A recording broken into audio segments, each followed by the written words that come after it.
Mga probinsya sa Bicolan nag-andaman para sa posibleng epekto kan Bagyong Jolina. Uyaan report ni Jessie Cruzat. Huli sa epekto kan Bagyong Jolina, namatayan sa Banwaan kan Bulan Sorsogon ang makukusog na hukol kan kadagatan na haros nakaabot na sa mga cottage kan Sabang Park. Katakot kay ni, tulos man napigirahay kan mga parasiran sa inda mga baroto para daimada niya ran kan mga hukol. Sa ngunyan, padagos man ang pag-monitor kan MDRRMO sa sitwasyon sa lugar.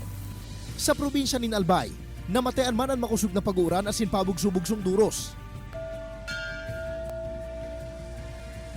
Tulos man na nagpautob ng preemptive evacuation ang lokal na gobyerno kan Ginubatan Albay, kung sa'y nasa 300 na pamilya na naka-star sa pamitisan kan Mount Mayon ang pigibakwar kan Philippine Army asin PNP.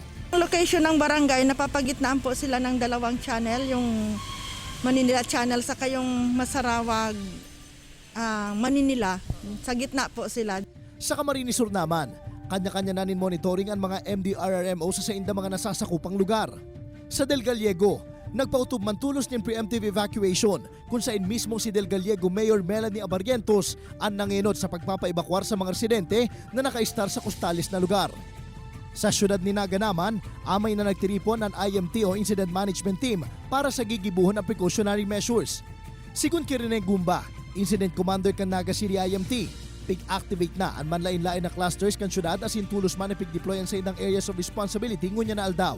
Katakot kay ni, padagos naman subot ang pagpreparar kan mga evacuation centers in kasong magkaigwanin pagbaha o paglangkaw kan water level sa mga flood-prone area kan syudad. Ini si Jessie Cruzat, Balitang Bicolandia.